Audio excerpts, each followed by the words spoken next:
Paul? Morning. Afternoon. Afternoon, actually.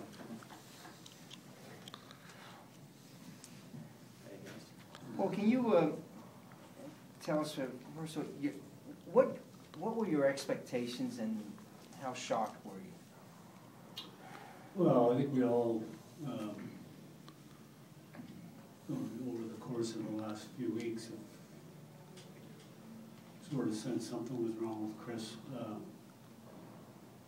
But to that end, I'm not sure any of us expected that. So, I mean, that's the recommendation of those doctors, and I know Chris was devastated, but he's certainly willing to continue to get, as I said yesterday, therapy and treatment, and we'll just see how it goes. Like right now, we want him to get better, and we'll see how it goes. Paul, did the doctors think that the stick he took to the eye?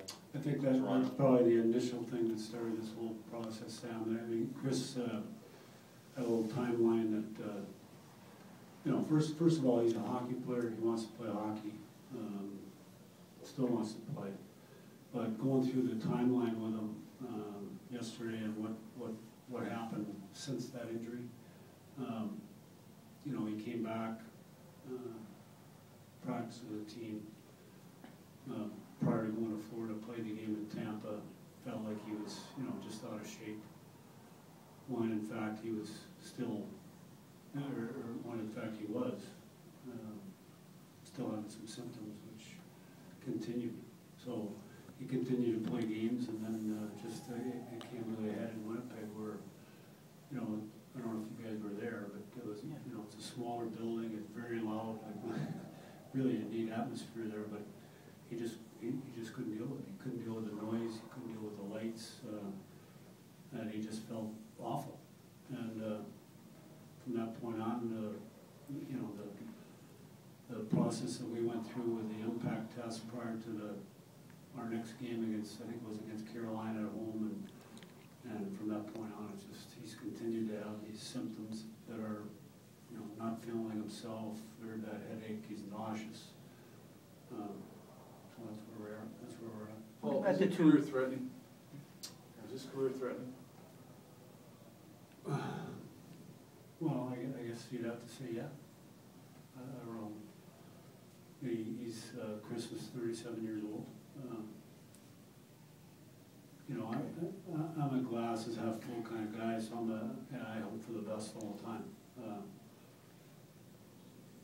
We'll see how it goes. But the doctors didn't necessarily indicate that, did they? They didn't say that. The recommendation is now to just, you know, shut it down and try to heal. You were talking about the timeline. What about right before the Winnipeg game in the continuation of the timeline? He took those 2 hits in the 2 prior games? Well, they're part of the timeline that he describes, but, you know, when you're a hockey player, you get hit. And he certainly never reported those hits at the time, and probably never thought anything of it at the time. He probably just thought, I'm still not in great shape. I haven't played. I missed a lot of games. You know, he missed a lot of training camp. And you know, I think most guys that played as many games as he has in the NHL get an understanding of their body and how he felt. And I think, as I said, the Winnipeg game, he just, like, that was the end. That was the last straw, and like, there's something wrong here. So. You mentioned sensitivity to the light and the noise. Seeing Chris at this point, how similar is he to Ian when he was at this point after his injury?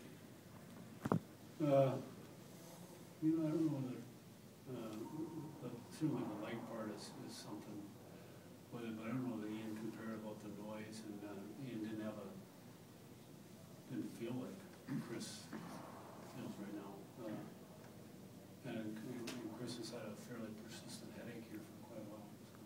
Paul, how bad do you feel for Chris? Well, I feel really bad. You know, I go back to the summertime when we approached him about being the captain.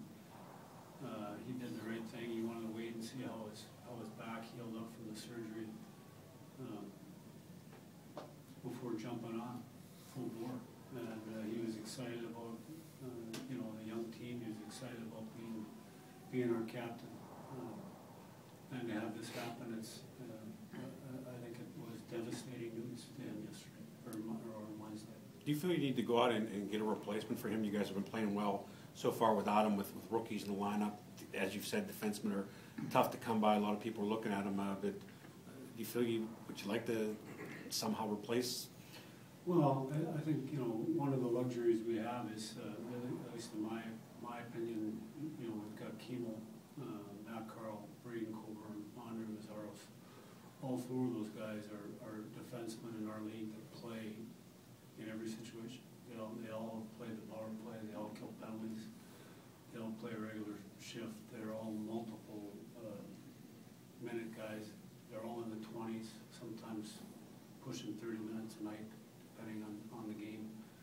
So I think that's a luxury we have. To say, do I feel comfortable if all four of those guys are healthy? I certainly feel more comfortable.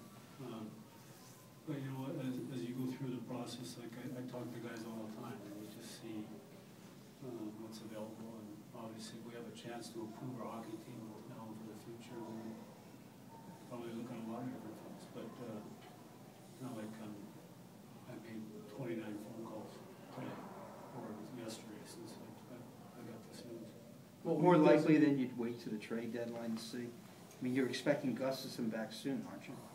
Yeah, I think Eric's probably another week away here from being a player. Right now we have 7 healthy guys, and I know Matt Walker hasn't played since he's been back up, but he does have experience in our league. And the young kids, Kevin Marshall's played pretty good, and Andre Bordelon and more of an expanded role has played very well. So we have a trade freeze coming up here in a few days. I certainly don't expect anything to happen anytime soon. How is Giroux doing, and what is the protocol to getting him back? Is this solely up to your doctors? Does he have to go through the similar process that Crosby had to go through, where you're cleared to get back on the ice, then cleared to have contact, and then cleared to go in the games?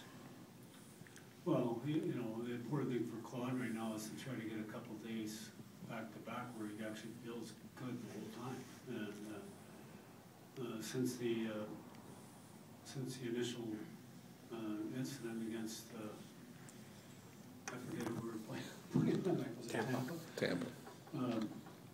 He hasn't, he's felt good at times, but there's other times where just, in his words, I just don't feel right. So until he feels right for a whole day, and then we get to the next day, he feels right for another day, well, it is what it is. Well, he's not going to get back in there.